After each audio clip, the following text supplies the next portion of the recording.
The YRF Spy Universe has given us 7 films, and almost every person I know who watches Hindi films has a very different answer to the following question. Which one is the best? Which one, if you apply a pure cinematic lens, actually stands above the rest?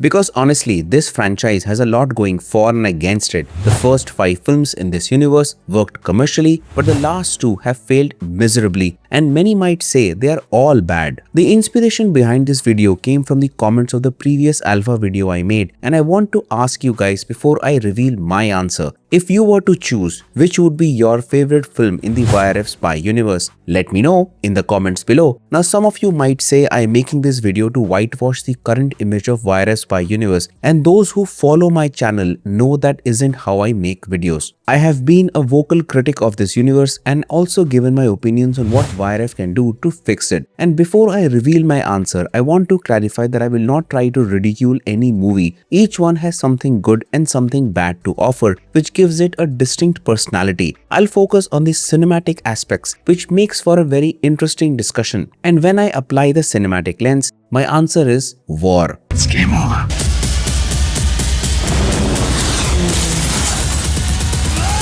In this video, let me show you exactly what I mean through 5 specific chapters. But before we get into the chapters, I want to lay down some ground rules for how I am looking at this objectively. When I say cinematic lens, I mean specific things. How is the camera used to tell the story? How is the action designed, and does it reveal character? Whether the screenplay architecture is working on more than one level, and whether the emotional payoff was earned through craft or just through star power. Now let's be real, star power is a real thing in cinema, and in the YRF Spy universe, every film runs on star power. Salman Khan in the Tiger films, Shah Rukh Khan in Pathaan, Hrithik in War, Alia Bhatt entering this universe with Alpha. These are some of the biggest stars in Bollywood. But as we have seen of late, and it's actually a good thing, star power alone does not make a film work cinematically. There has to be craft behind the spectacle. There has to be intention behind every visual choice. There has to be a reason for every scene beyond just filling time before the next action sequence. And that is where War distinguishes itself. When I apply this cinematic lens, War hits more marks with great precision than any other film in this universe, and I want to show you exactly where those marks are, starting with the visual language. War as a film looks different in the specific choices being made about what the camera shows you, how it shows you, and what it refuses to show you. Siddharth Anand brought in cinematographer Benjamin Jasper for this film, who previously worked with Anand on the 2014 blockbuster Bang Bang. And if you look at the body of work Benjamin Jasper has contributed to global cinema, you understand immediately why War looks the way it does. This is a man who shoots in large format, who understands how to use the full anamorphic scope to make every frame breathe. The lens choices, the depth of field, the way the foreground and background interact during action sequences, and the way the horizon line is used in wide shots. These are deliberate decisions. मेरे रास्ते से हट जाओ। जो सीखा है आपसे सीखा है।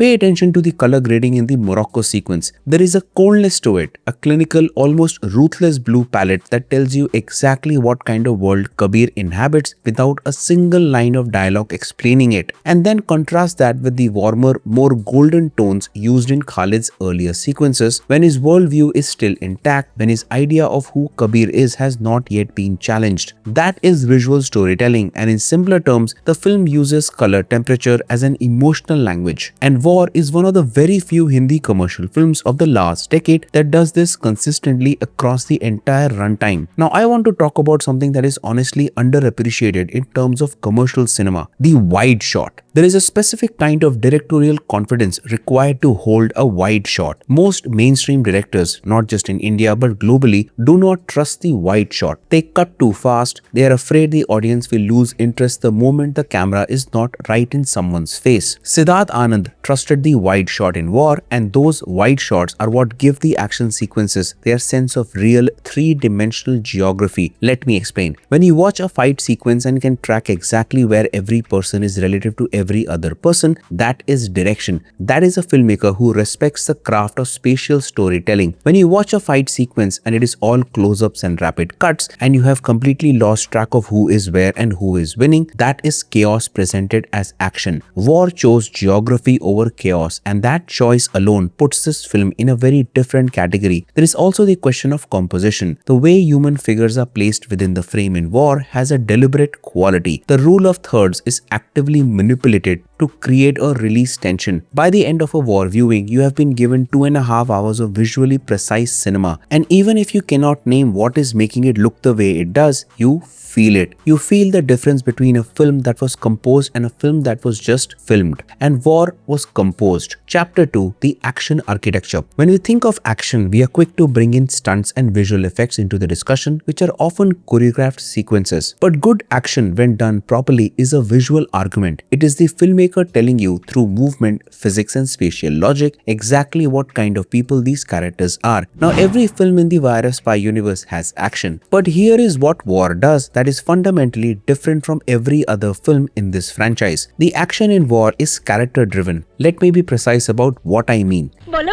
tell. Khalid worships Kabir. This is the film's foundational emotional truth, and it is established clearly and efficiently in the first act. Kabir को मुझसे ज्यादा कोई नहीं पहचानता. उसका अगला कदम क्या होगा? I understand. Khalid has trained and modeled himself on Kabir. His instincts in the field, his approach to a problem, the way he moves when things go wrong, all of this comes from Kabir. इस चेहरे के तू लायक नहीं है. इस चेहरे के साथ मैं तुझे मरने नहीं दूंगा. The level of physical commitment from both Hrithik Roshan and Tiger Shroff, the training, the preparation, the repetition required to execute those sequences at that level of precision is all visible on screen. You can see the difference between what is enhanced by technology and what real bodies of real people are doing in these moments. And this was a big missing part of War 2, where action sequences looked cartoonish and frankly lacked emotion. Which brings us to the next chapter, the emotional blueprint. Salam Khalid.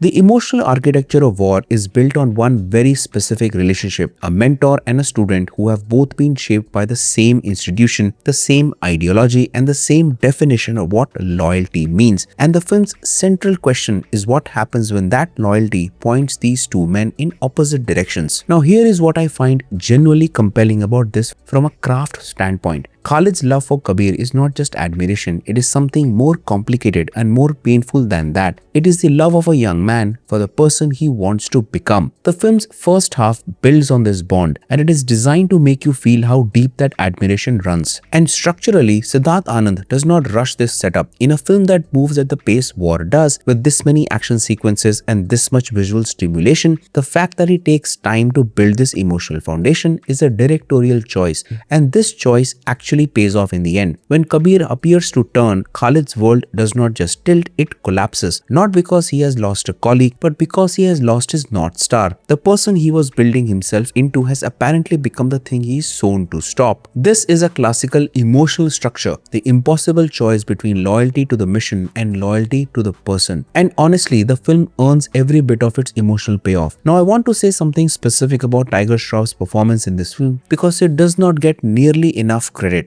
बात तो सही है.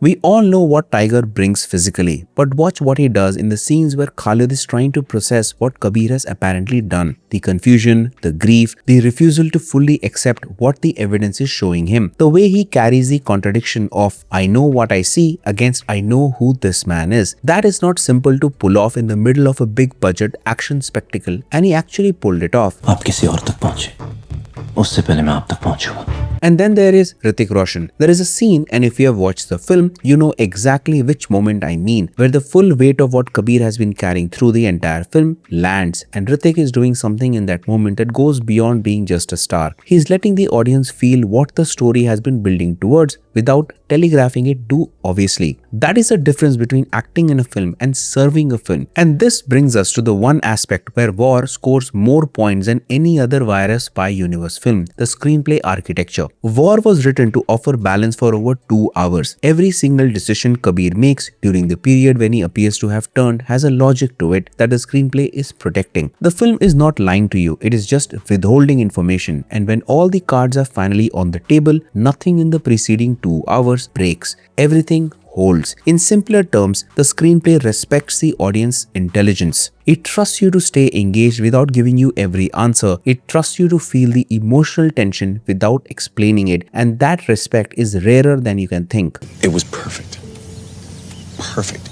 Everything. Now let me talk about pacing, because Siddharth Anand has a specific skill here that defines one of his finest works. War does not let you breathe, and I mean this literally as a compliment. The pacing of this film is relentless. Scene after scene arrives with purpose. There is almost no structural fat in the first 2 acts. Every sequence either moves the plot forward, reveals something about the character, or does both simultaneously. The film earns every minute of its runtime. Now in some other films in this universe, and again I'm not saying these are failures, but some sequences exist primarily for spectacle, for the song, location and set piece that the marketing campaign needs. And in those moments, the narrative momentum pauses. The film breathes out, and sometimes that breathing out costs you emotionally. War does not make that trade. The film opens with a question, and the final reveal does what the best reveals do. It does not just surprise you, it recontextualizes everything, and crucially, every scene holds up to that rereading. And there is one more reason why it works better for me than several other films in this universe. It does not depend on the India-Pakistan relationship to create all of its emotional weight. Now I want to be careful here. The India-Pakistan conflict has produced some powerful stories in Hindi cinema. It carries history, emotion, trauma, and real political tension. So the problem is not using that relationship in a spy story. The problem comes when the film uses it as an emotional shortcut. In several films of this universe, RAW-ISI agents eventually find themselves working together against a larger threat. And no matter how ludicrous this sounds, the execution can sometimes feel dramatically convenient and difficult to believe. मैं एक soldier हूँ पठान, तुम्हारी तरह। हम ये mission साथ में कर सकते हैं। So are you in or are you out?